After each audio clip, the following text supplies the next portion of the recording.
datang di e-learning standarisasi. Pada saat ini kita akan membahas tentang penilaian kesesuaian dan metrologi sebagai dua aspek penting di dalam penerapan standarisasi dan SNI pada khususnya. Pembahasan tentang penilaian kesesuaian dan metrologi ini akan dilaksanakan secara berurutan karena keduanya merupakan satu rangkaian yang sulit dipisahkan ketika kita memandang sebuah sistem standarisasi. Marilah kita bersama-sama membahas tentang penilaian kesesuaian dan metrologi. Penilaian kesesuaian dan metrologi merupakan sebuah bagian yang sangat penting ketika kita menerapkan sistem standarisasi nasional untuk mencapai mutu nasional yang pada ujungnya untuk meningkatkan daya saing bangsa kita di dalam pasar global. Sebelum kita masuk tentang hal-hal khusus terkait dengan teori penilaian kesesuaian dan metrologi, ada baiknya kita melihat dulu beberapa aplikasi di lapangan yang diharapkan dapat memberikan gambaran bagi kita semua tentang bagaimana sebuah sistem penilaian kesesuaian itu diterapkan di masyarakat. Akhir-akhir ini kita juga sering mendengar tentang peredaran dan pengawasan perangkat LPG, khususnya berita-berita terakhir tentang ledakan-ledakan tabung gas dan hal-hal lain yang terjadi di masyarakat. Pada dasarnya, program sistem penilaian kesesuaian dapat diterapkan untuk menjaga supaya tidak terjadi lagi hal-hal seperti yang terjadi pada beberapa waktu yang lalu.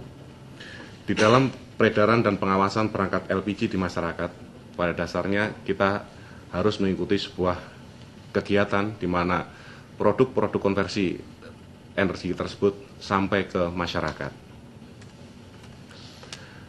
Di dalam program konversi energi, masyarakat pada dasarnya menerima tabung, katup, selang, regulator, dan kompor dari pelaksana program konversi energi yang memanfaatkan perangkat desa sampai ke tingkat RT dan RW. Pada saat pelaksanaan program tersebut, para pelaksana program konversi energi menerima regulator, selang, kompor dari Pertamina, serta menerima tabung dan katup LPG dari SPBE. Ketika Pertamina akan membeli tabung, katup, selang, regulator, dan kompor tersebut, tentunya harus dipastikan bahwa mutu barang-barang tersebut tidak membahayakan bagi masyarakat. Namun demikian, di sisi lain ada hal yang sangat penting, karena setelah tabung LPG tersebut digunakan dalam keadaan kosong, maka tabung itu akan kembali ke pengecer, kemudian ke distributor, dan kembali lagi untuk diuji di SPBE.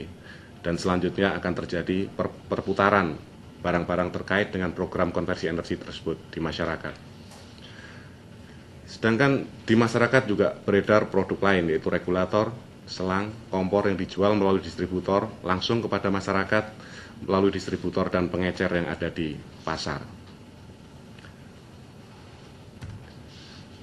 Di dalam program peredaran dan pengawasan perangkat LPG ini, pertama kali perlu dilakukan pengawasan prapasar, yaitu sebelum barang diedarkan di masyarakat, dan pengawasan pasar, yaitu ketika barang diedarkan di masyarakat.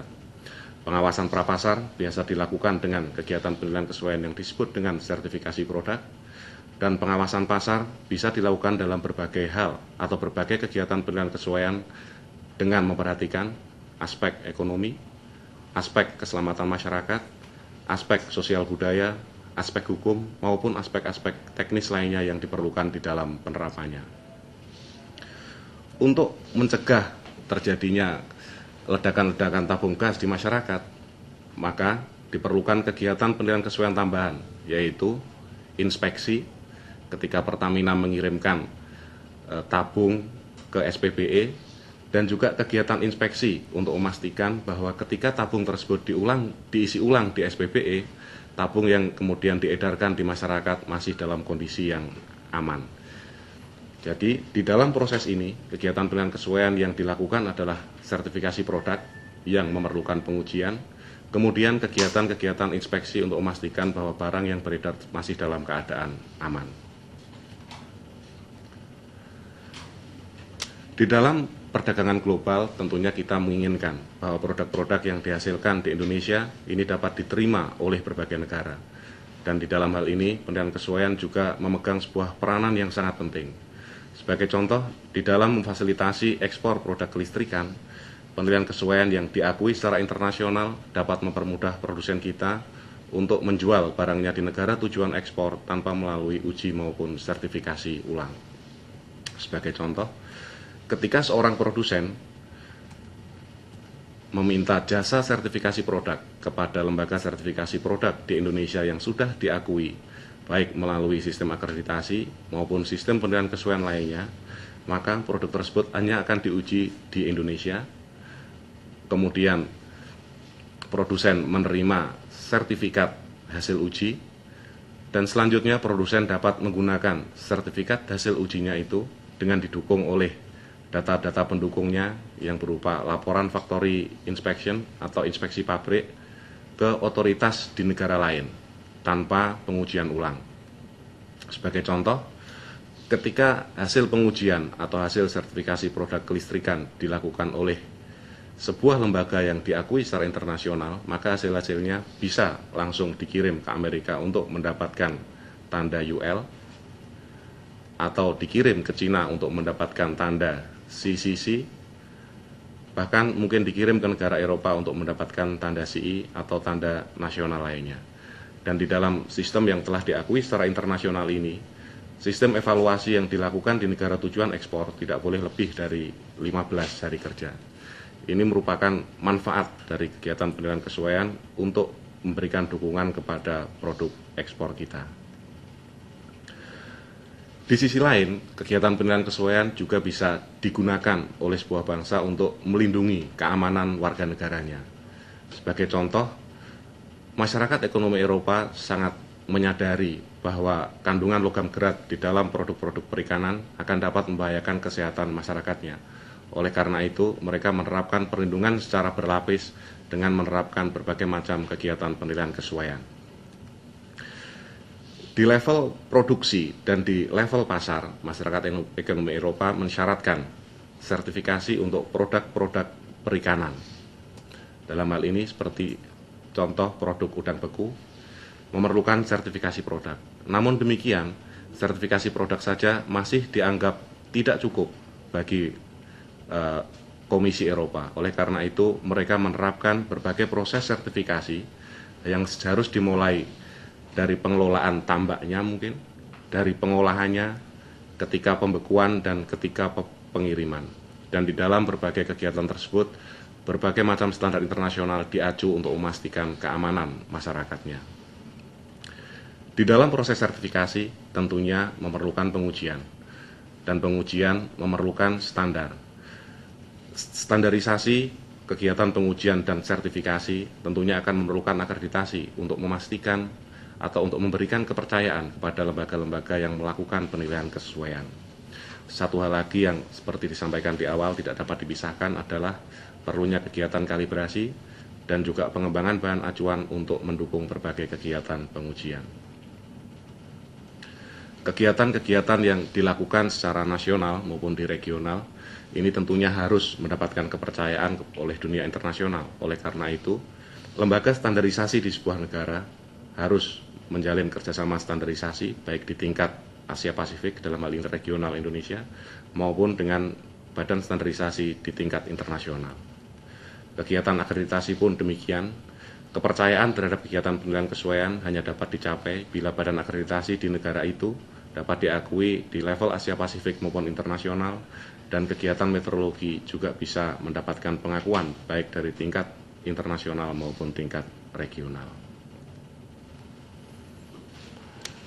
Hal lain yang tak kalah penting di dalam pemilihan prosedur standarisasi dan penilaian kesesuaian adalah kegiatan penilaian kesesuaian apabila diterapkan secara salah atau pemerintah salah untuk menetapkan kegiatan penilaian kesesuaian mana yang akan diterapkan untuk produk tertentu, justru akan dapat menghambat perkembangan pasar.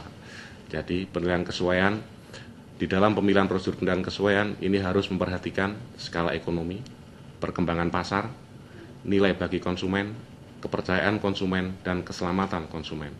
Karena penilaian kesesuaian yang tidak tepat untuk jenis produksi tertentu justru dapat menjadi technical barrier baik bagi produsen dalam negeri sendiri, bisa menjadi technical barrier bagi produk-produk asing, bisa juga menyebabkan meningkatnya harga, pilihan produk yang lebih sedikit, bahkan juga dapat menghambat inovasi. Hal ini tentunya tidak dikehendaki dari perkembangan kegiatan penilaian kesesuaian di sebuah negara. Dari contoh-contoh tadi, mungkin kita perlu melihat lebih dalam apa yang sebenarnya dilakukan ketika kita melakukan sebuah kegiatan penilaian kesesuaian. Kegiatan penilaian kesesuaian dimulai dari proses seleksi. Proses seleksi ini dimaksudkan untuk memilih informasi mana yang diperlukan untuk membuktikan kesesuaian terhadap standar tertentu. Setelah kita dapat memilih informasi yang dibutuhkan, kegiatan berikutnya adalah menentukan karakteristik atau produk barang yang akan dinilai kesesuaiannya. Kegiatan ini secara internasional disebut dengan kegiatan determinasi. Setelah kegiatan determinasi ini dilakukan, maka akan diperoleh satu set data yang berisi karakteristik dari produk yang dinilai kesesuaiannya, yang kemudian dibandingkan melalui kajian dengan standar yang diterapkan, sehingga kita dapat menyimpulkan pemenuhan terhadap persyaratan acuan. Di dalam kegiatan penilaian kesesuaian ini, kita dapat terkait dengan berbagai jenis produk. Ada produk-produk yang bersifat atau masa produksinya pendek, dan ada produk-produk yang masa produksinya panjang. Untuk produk-produk yang masa produksinya panjang dan dapat mengalami perubahan sifat di pasar, maka diperlukan pengawasan rutin yang biasa disebut dengan kegiatan surveillance. Di satu sisi, untuk beberapa produk tertentu seperti produk listrik, seperti handphone, TV yang mungkin dalam 1 tahun ke depan sudah diproduksi dengan beda jenis, maka kegiatan surveillance mungkin juga tidak diperlukan. Ketika kita menerima pernyataan bahwa barang ini sesuai dengan SNI nomor sekian, atau produk listrik tertentu sesuai dengan SNI nomor sekian, tentunya akan timbul pertanyaan, siapa yang menyatakan bahwa barang ini sesuai? Pertanyaan itu sangat penting, karena kita sebagai masyarakat pembeli tentunya harus percaya kepada siapa yang memberikan. Di dalam skema penilaian kesesuaian kemudian ada sistem akreditasi. Sistem akreditasi ini dikembangkan untuk memberikan kepercayaan baik di tingkat nasional, regional, maupun internasional terhadap hasil-hasil penilaian kesesuaian di seluruh dunia. Secara tingkatan kegiatan, maka penilaian kesesuaian terhadap barang dan jasa atau produk-produk lainnya ini dilakukan oleh lembaga penilaian kesesuaian. Dan kemudian kompetensi dari lembaga penilaian kesesuaian untuk melakukan penilaian terhadap produk barang dan jasa ini dilakukan oleh sebuah badan akreditasi. Indonesia telah mengembangkan sistem akreditasi dan penilaian kesesuaian. Akreditasi di Indonesia dilakukan oleh Komite Akreditasi Nasional yang beroperasi sesuai dengan standar internasional ISO IEC 17011. Di dalam kegiatannya, Komite Akreditasi Nasional memberikan akreditasi terhadap lembaga sertifikasi yang terdiri dari sertifikasi personil berdasarkan ISO IEC 17024, sertifikasi sistem manajemen mutu berdasarkan ISO IEC 17021, sertifikasi produk berdasarkan ISO IEC Guide 65, sertifikasi untuk keamanan pangan berdasarkan ISO IEC 17021 juga, dan sertifikasi ekolabel berdasarkan ISO Guide 65. Di samping itu, KAN juga mengoperasikan sistem akreditasi laboratorium. Dalam hal ini untuk laboratorium kalibrasi dan pengujian berdasarkan ISO IEC 17025 dan laboratorium klinik berdasarkan ISO 15189. Dan juga sistem akreditasi lembaga inspeksi berdasarkan ISO IEC 17020. Pada saat ini, Komite Akreditasi Nasional telah diakui secara internasional maupun regional untuk sistem akreditasi laboratorium kalibrasi, sistem akreditasi laboratorium pengujian, sistem akreditasi lembaga inspeksi, sistem akreditasi lembaga sertifikasi produk, sistem akreditasi lembaga sertifikasi sistem manajemen mutu, dan sistem akreditasi lembaga sertifikasi sistem manajemen lingkungan. Dengan dicapainya pengakuan oleh KAN terhadap sistem akreditasi yang dioperasikannya tersebut, diharapkan kegiatan penilaian kesesuaian di Indonesia dapat dimanfaatkan semaksimal mungkin untuk mendukung daya saing nasional. Di dalam mengoperasikan sistem akreditasi, Komite Akreditasi Nasional menetapkan proses akreditasi yang dibuat secara terbuka dengan harapan sistem akreditasi yang bersifat sukarela ini dapat memberikan manfaat yang sebesar-besarnya bagi lembaga penilaian kesesuaian yang ada di Indonesia. Proses akreditasi dimulai dari pengajuan aplikasi oleh aplikan kepada Komite Akreditasi Nasional, dan selanjutnya Komite Akreditasi Nasional akan melakukan kegiatan asesmen untuk pemohon baru, kegiatan surveillance. Dalam hal ini adalah kegiatan rutin terhadap pengawasan implementasi sistem manajemen di laboratorium, lembaga inspeksi maupun lembaga sertifikasi. Setelah asesmen dilakukan, maka tim asesmen yang ditunjuk oleh KAN ini kemudian melaporkan hasil-hasil asesmennya yang untuk selanjutnya diproses lebih lanjut di sekretariat KAN. Untuk lebih meningkatkan kepercayaan terhadap hasil-hasil akreditasi yang dilakukan oleh KAN di dalam pelaksanaan proses akreditasi, hasil asesmen yang disampaikan oleh tim asesmen ini kemudian akan dibahas secara teknis oleh panitia teknis yang berbeda dengan tim yang melakukan asesmen. Dan selanjutnya rekomendasi dari panitia teknis ini dibawa ke dalam sebuah sidang pengambilan keputusan yang dilakukan oleh anggota Komite Akreditasi Nasional yang anggotanya terdiri dari 70% wakil non-pemerintah dan 30% wakil dari pemerintah.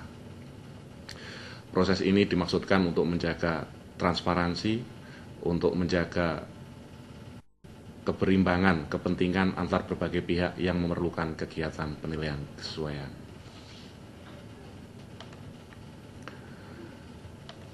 Ketika kegiatan penilaian kesesuaian dilakukan, satu hal yang sangat-sangat penting adalah bagaimana hasil-hasil penilaian kesesuaian yang dilakukan di sebuah negara itu sama dengan hasil-hasil penilaian kesesuaian yang dilakukan oleh negara lainnya. Di dalam kegiatan pengujian, kegiatan inspeksi maupun kegiatan sertifikasi akan sangat banyak terlibat proses-proses pengukuran yang diperlukan baik di proses produksinya maupun proses pengujiannya. Di dalam hal ini kita kemudian memerlukan kegiatan yang dikenal dengan metrologi. Di Indonesia kegiatan metrologi masih seringkali menjadi rancu dengan kegiatan meteorologi yang lebih populer, karena meteorologi saat ini sering disebut di masyarakat terkait dengan banyaknya bencana-bencana alam di negara kita ini. Metrologi yang dimaksud di dalam rangkaian sistem standarisasi nasional adalah ilmu tentang pengukuran. Di dalam masyarakat standarisasi berkembang 3 cabang meteorologi yang dimulai dari kegiatan meteorologi untuk kepentingan umum dan penerapan peraturan perundang-undangan, dalam hal ini untuk pengukuran dalam transaksi perdagangan, perlindungan kesehatan dan keamanan masyarakat. Ini yang kemudian dikenal dengan meteorologi legal.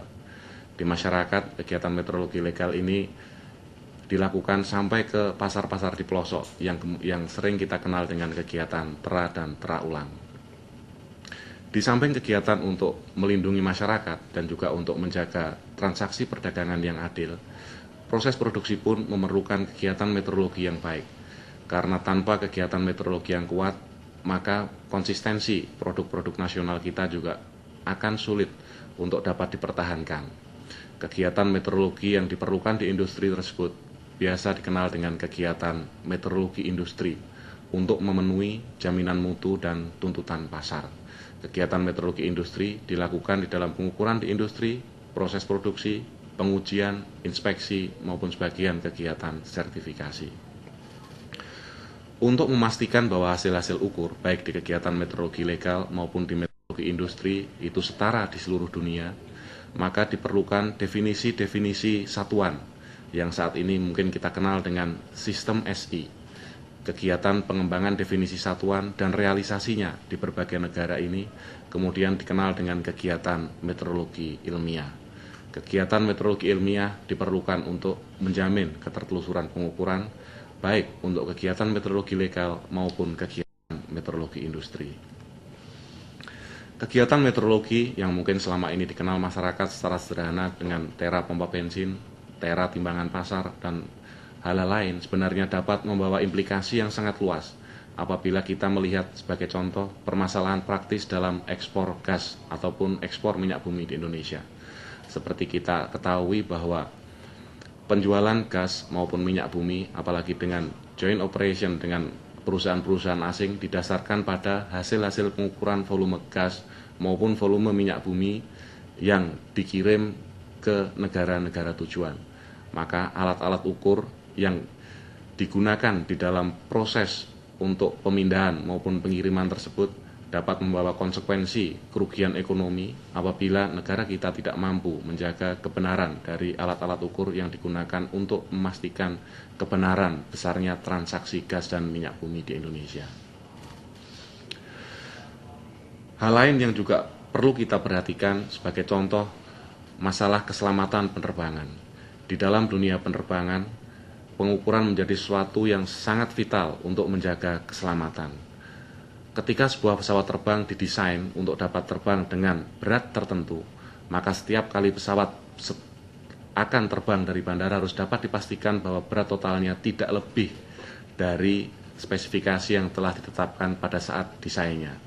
Oleh karena itu, ketika pesawat akan terbang akan dilakukan penimbangan dengan beberapa sistem yang ada di bandara, dan apabila acuan untuk penimbangan yang ada pada bandara nasional kita tidak sama dengan acuan penimbangan yang digunakan oleh pembuat pesawat ketika pesawat itu dibuat, maka akan dapat menimbulkan kecelakaan.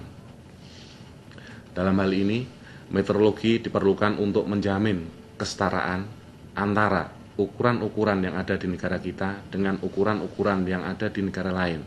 Sebagai contoh, ukuran yang digunakan sebagai acuan penimbangan berat pesawat di bandara di Indonesia dengan acuan massa yang sebagai contoh digunakan oleh Boeing untuk merancang pesawat-pesawat yang saat ini banyak terbang di Indonesia. Dalam hal satuan kilogram, maka kilogram yang digunakan sebagai contoh di Bandara Soekarno-Hatta itu harus mengacu kepada satu standar yang dipelihara di Sèvres, di Paris, dengan standar massa yang digunakan oleh Boeing ketika dia merancang desain pesawatnya. Secara umum dapat kita ringkas bahwa kegiatan kemeteorologian dapat dibedakan menjadi satu, kegiatan meteorologi ilmiah yang didefinisikan sebagai kegiatan mengembangkan definisi satuan dalam sistem SI, dan realisasi definisi satuan untuk digunakan sebagai acuan pengukuran yang setara dan dapat dibandingkan satu sama lain di seluruh dunia. Yang kedua, kegiatan meteorologi terapan atau meteorologi industri digunakan untuk menghubungkan hasil-hasil pengukuran di seluruh dunia melalui kalibrasi standar ukuran, kalibrasi alat ukur, dan membandingkan hasil-hasil kalibrasi tersebut dengan persyaratan pengukuran, dalam hal ini akurasi atau kesalahan terbesar yang ditetapkan sebagai persyaratan proses produksi untuk mencapai karakteristik produk yang diinginkan oleh pelanggan. Dan tentunya kegiatan meteorologi legal yang sangat dekat dengan masyarakat, yaitu kegiatan untuk menetapkan peraturan perundang-undangan atau regulasi teknis, hasil pengukuran dan atau alat ukur beserta penerapannya yang berkaitan dengan kepentingan, keamanan, keselamatan negara dan masyarakat, serta pelestarian lingkungan hidup. Kita semua tentu mengenal definisi-definisi satuan dasar, mulai dari massa, panjang, waktu, arus, temperatur, jumlah zat, dan intensitas cahaya. Perlu kita sadari bahwa definisi dari standar-standar ini tidak bersifat statis. Definisi-definisi ini bersifat dinamis. Dari penetapan satuan SI pada tahun 60-an, di mana pada saat itu standar-standar masih berupa barang atau artefak yang disimpan di Paris, saat ini definisi-definisi satuan tersebut secara langsung mengacu ke tetapan-tetapan alam yang kemudian realisasinya dapat dilakukan di seluruh dunia. Pada saat ini, satu-satunya standar internasional yang masih berupa artefak yang disimpan di tempat tertentu adalah standar massa, dan itu pun juga akan segera mengalami perubahan definisi. Di dalam infrastruktur meteorologi suatu negara sangat penting untuk dapat selalu mengikuti perkembangan definisi-definisi satuan sehingga seluruh proses produksi, proses perlindungan terhadap kepada masyarakat, proses pengujian dan seterusnya dapat selalu mengikuti kebutuhan kegiatan penilaian kesesuaian maupun standarisasi di dunia. Di Indonesia, kegiatan pengelolaan standar pengukuran nasional dilakukan oleh berbagai lembaga. Pengelolaan untuk besaran-besaran tertentu, dalam hal ini besaran turunan dari kilogram, temperatur, panjang, waktu, intensitas cahaya, kelistrikan, akustik, dan vibrasi yang dilakukan oleh salah satu unit kerja di bawah LIPI yang bergerak di bidang meteorologi, yaitu Puslitkim LIPI. Kemudian, kegiatan meteorologi kimia yang saat ini juga tidak kalah pentingnya, apalagi bagi negara kita yang banyak menghasilkan produk-produk pangan dan pertanian. Kegiatan pengembangannya dilakukan oleh salah satu pusat penelitian di bawah LIPI juga, yaitu Pusat Penelitian Kimia LIPI. Sedangkan untuk meteorologi radiasi, kegiatan pengembangan standar nasional satuan ukuran dilakukan oleh salah satu pusat di bawah Badan Tenaga Nuklir Nasional Batan, dan ada satu standar yang masih dipelihara di lingkungan Kementerian Perdagangan, yaitu standar nasional untuk massa yang biasa disebut dengan prototipe kilogram internasional yang dikelola oleh Direktorat Meteorologi Kementerian Perdagangan. Untuk mengkoordinasikan kegiatan pengelolaan standar nasional satuan ukuran yang dilakukan di berbagai lembaga ini, Pemerintah Republik Indonesia melalui Kepres nomor 79 tahun 2001 membentuk Komite Standar Nasional Satuan Ukuran yang bertugas memberikan pertimbangan dan saran kepada pihak terkait dengan pengelolaan standar nasional satuan ukuran. Di dalam Kepres tersebut, pengelolaan standar nasional satuan ukuran diamanahkan kepada unit kerja di bawah LIPI yang bergerak di bidang meteorologi. Oleh karena itu, saat ini unit kerja di bawah LIPI yang bergerak di bidang meteorologi, yaitu Pusat Penelitian Kalibrasi, Instrumentasi, dan Meteorologi, menjadi wakil Indonesia di dalam Organisasi Meteorologi Ilmiah Regional, yaitu Asia Pacific Meteorology Program atau APMP, dan internasional, yaitu BIPM. Dan untuk meteorologi legal, Kementerian Perdagangan dalam hal ini dilakukan oleh Direktorat Meteorologi menjadi wakil Indonesia di dalam kegiatan meteorologi legal di tingkat regional dan di tingkat internasional. Di dalam praktek sehari-hari di industri, apalagi ketika diperlukan untuk produk-produk yang diekspor, maka kita harus bisa memastikan bahwa pengukuran yang dilakukan di dalam proses produksi itu sama dengan pengukuran yang dilakukan nanti di negara tujuan ekspor. Sebagai contoh, untuk ketertelusuran besaran temperatur, maka pengguna alat akhir alat ukur biasanya menggunakan satu jenis sensor termometer tertentu. Ini harus dapat dihubungkan ke definisi temperatur yang disepakati secara internasional. Untuk dapat mencapai kesepakatan tersebut, maka alat ukur yang digunakan di lapangan harus dikalibrasi oleh laboratorium kalibrasi yang kompeten, dan selanjutnya dikalibrasi oleh lembaga-lembaga yang memiliki kemampuan pengukuran yang tertinggi, sehingga secara langsung maupun tidak langsung terhubung ke definisi satuan temperatur yang diakui secara internasional. Meteorologi legal. Di dalam kegiatan meteorologi legal yang dapat digunakan sebagai kata kunci adalah regulasi tentang alat ukur dan atau pengukuran. Pengukuran yang secara langsung berpotensi berpengaruh negatif terhadap keamanan, kepentingan, keselamatan dan kesehatan individu, masyarakat dan pelestarian lingkungan hidup.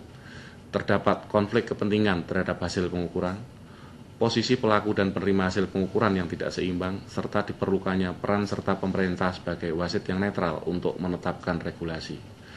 Aplikasi meteorologi legal sesungguhnya sangat luas, dimulai dari perdagangan pasar, supermarket, sampai ke perdagangan minyak dan gas yang merupakan salah satu komoditi unggulan nasional kita.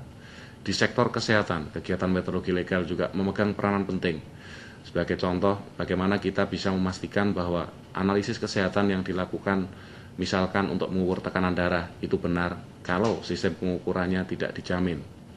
Kemudian untuk lingkungan hidup, bagaimana kita bisa memastikan bahwa cemaran lingkungan oleh polutan kendaraan bermotor itu tidak mengganggu masyarakat apabila alat ukur yang digunakan untuk memastikan atau untuk melakukan uji emisi juga tidak dapat dijamin kebenarannya. Di sektor perhubungan, maka meteorologi legal memegang peranan penting untuk inspeksi kelaikan pesawat baik sipil maupun militer. Kemudian untuk telekomunikasi, sebagai contoh bagaimana kita memastikan bahwa counter dan timer pulsa operator telepon itu tidak diatur sedemikian hingga merugikan pelanggan, serta untuk meteorologi dan geofisika, yaitu alat ukur perakiraan cuaca di bandara maupun di pelabuhan. Salah satu penerapan penting dari kegiatan penilaian kesesuaian dan meteorologi di dalam pengawasan peralatan kesehatan adalah bagaimana kita memastikan bahwa alat ukur kesehatan yang digunakan di rumah sakit maupun puskesmas itu dapat dijamin kebenarannya untuk memastikan layanan kesehatan yang baik kepada masyarakat. Pengawasan dimulai dari sebelum peralatan kesehatan tersebut diproduksi. Dalam hal ini, setelah merancang jenis alat kesehatan yang akan digunakan di masyarakat, produsen sudah harus memperoleh sertifikat uji tipe.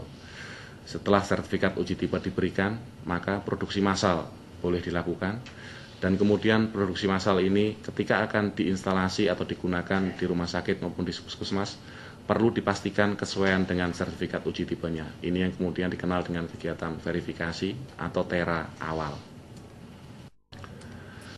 Setelah alat tersebut digunakan secara rutin, tentunya alat medis juga akan mengalami penurunan fungsi atau penurunan karakteristik. Oleh karena itu, diperlukan pengawasan secara rutin, baik itu tahunan maupun mungkin lebih cepat, sesuai dengan karakteristik dari jenis alat itu, untuk memastikan bahwa dari waktu ke waktu, alat yang digunakan masih memenuhi persyaratan. Jadi, kegiatan penilaian kesesuaian dan meteorologi di dalam sektor kesehatan merupakan satu kegiatan yang sangat vital untuk memastikan layanan kesehatan yang baik dapat diterima oleh masyarakat. Tadi adalah penjelasan yang beserta ilustrasi-ilustrasi yang dapat menunjukkan pentingnya penilaian kesesuaian, pentingnya meteorologi, dan juga beberapa aspek yang spesifik dari elemen-elemen kegiatan penilaian kesesuaian maupun meteorologi itu sendiri. Dan dalam rangkaian sebuah sistem standarisasi nasional, maka baik kegiatan mulai dari standar, kemudian penilaian kesesuaian dan meteorologi tentunya diharapkan untuk mencapai mutu nasional yang dapat diilustrasikan secara mudah. Sebagai contoh, ketika kita membeli meja knockdown di toko-toko mebel, kita dapat memperoleh dua harapan. Ketika dipasang di rumah, semuanya terpasang dengan baik, atau ketika dipasang di rumah, meja tersebut sangat mudah lepas atau sangat mudah berubah dudukannya. Jadi kegiatan standar, meteorologi, penilaian kesesuaian yang dikembangkan secara nasional itu pada dasarnya adalah untuk menuju mutu nasional. Dan untuk mencapai sebuah mutu nasional yang baik, itu harus diawali dari kegiatan meteorologi yang diakui secara internasional, kegiatan kalibrasi yang juga memperoleh pengakuan secara nasional dan internasional, kegiatan pengujian yang juga diakui secara internasional dan regional, kemudian standar-standar yang harmonis dengan standar-standar yang dikembangkan oleh organisasi standarisasi internasional yang kemudian akan dapat mendukung kesiapan industri, kesiapan masyarakat kita untuk mengakses pasar global. Di dalam infrastruktur perdagangan global, mutu pada dasarnya dapat definisikan menjadi dua hal. Yang pertama adalah kemampuan untuk akses ke pasar global, dan yang kedua adalah kemampuan untuk memproteksi pasar nasional. Dan untuk mencapai mutu ini, kegiatan penilaian kesesuaian yang terdiri dari pengujian, kalibrasi, inspeksi, dan sertifikasi merupakan piranti yang langsung bermain di pasar.